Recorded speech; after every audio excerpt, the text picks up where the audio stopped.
दिनकर जी की कविता पढ़ रहे थे। रामधारी सिंह दिनकर को आजकल कांग्रेस के लोग पढ़ने लगे हैं, ये देख के बहुत अच्छा लगता है। उन्होंने एक कविता पढ़ी थी, शायद वो इमरान प्रतापगढ़ी जी का असर है, कांग्रेस के लोगों पे आजकल कविता वगैरह पढ़ने लगे हैं। नामधारी जी की कविता पढ़ी थी उन्होंने, देवता कहीं सड़कों पर मिट्टी तोड़ रहे, देवता मिलेंगे खेतों में खलिहानों में। उसके आगे की पंक्तियां उन्होंने नहीं पढ़ी। फावड़े और हल राजदंड बनने को हैं। प्रधानमंत्री जी ने राजदंड लोकसभा में स्थापित किया है। फावड़े और हल राजदंड बनने को हैं, धूसरता सोने से श्रृंगार करती है। दो राह समय के रथ का घर घर नाद सुनो, दो राह समय के रथ का घर घर नाद सुनो, सिंहासन खाली करो कि जनता आती है। नामधारी जी ने लिखा था। और सुरजेवाला जी के जो नेता हैं, उनकी दादी जी उस समय की प्रधानमंत्री आदरणीय समाप्त करें, इंदिरा गांधी जी को गद्दी खाली करनी पड़ी थी। धन्यवाद आदरणीय उपसभापति महोदया।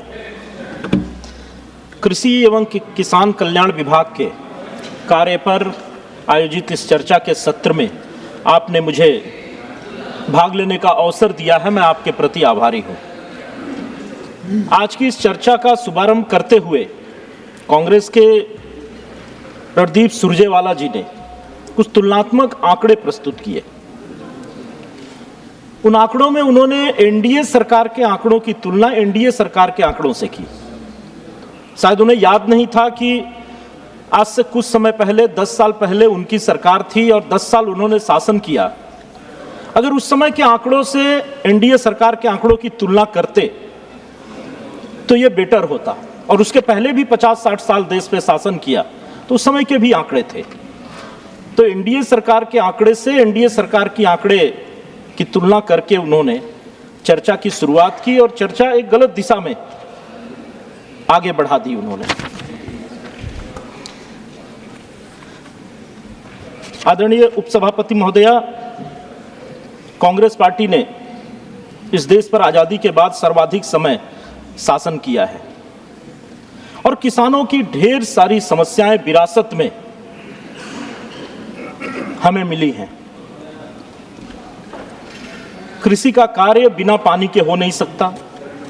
भारत में कृषि मानसून, नॉर्वेस्टर जैसी जलवायु पर निर्भर है। अगर विगत 50-60 वर्षों में कांग्रेस सिंचाई के साधन विकसित कर पाती तो किसानों की बहुत सारी समस्याओं का समाधान शायद बहुत पहले हो चुका होता।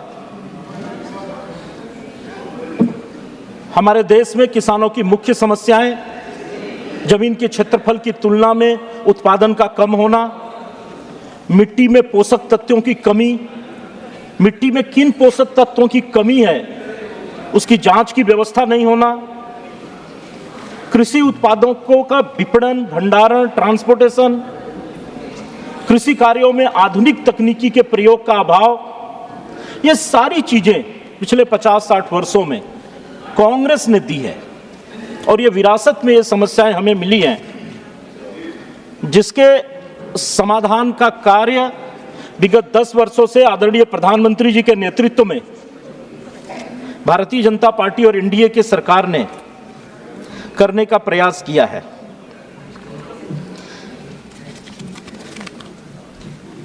दो 2024-25 का जो बजट प्रस्तुत हुआ है उसमें भी इन समस्याओं को एड्रेस किया गया है। किसानों को उचित मूल्य मिले, उनके उत्पाद का, उनके कॉस्ट का 50%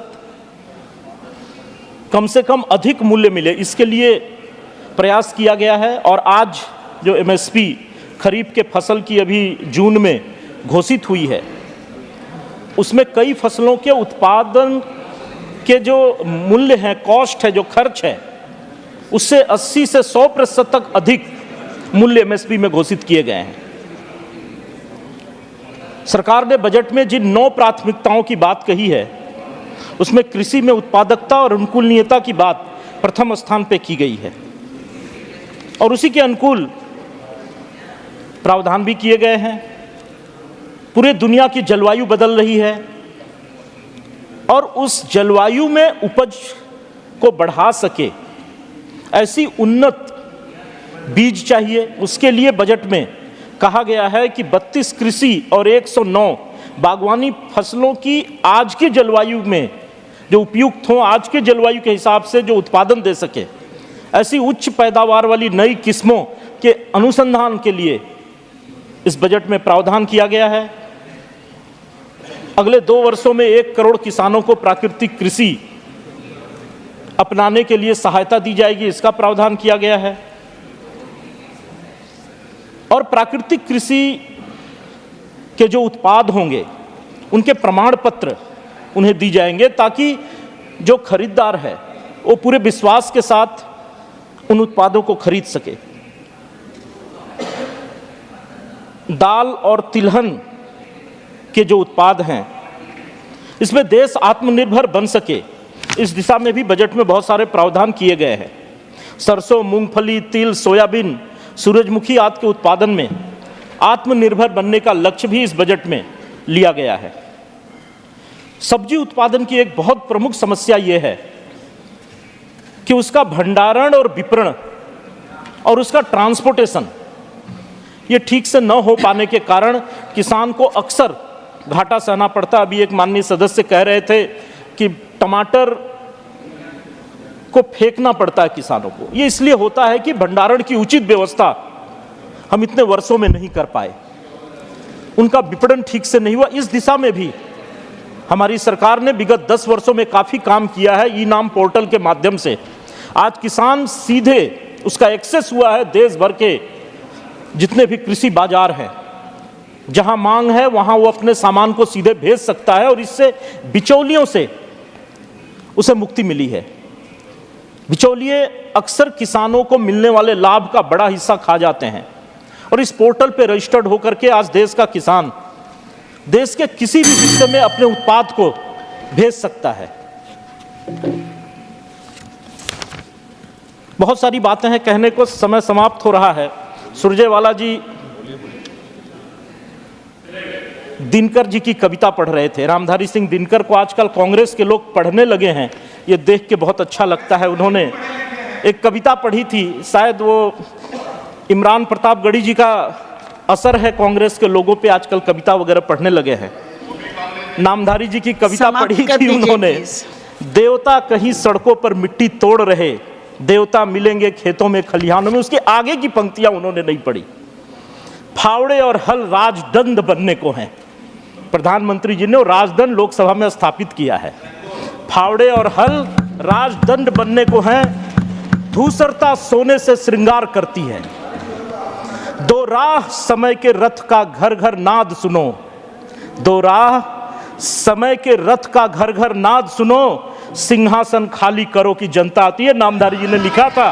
और सुरजेवाला जी के जो नेता हैं, उनकी दादी जी उस समय की प्रधानमंत्री आदरणीय समाप्त करें इंदिरा गांधी जी को गद्दी खाली करनी पड़ी थी, ये भी याद रखना चाहिए। बहुत बहुत धन्यवाद। ऑनरेबल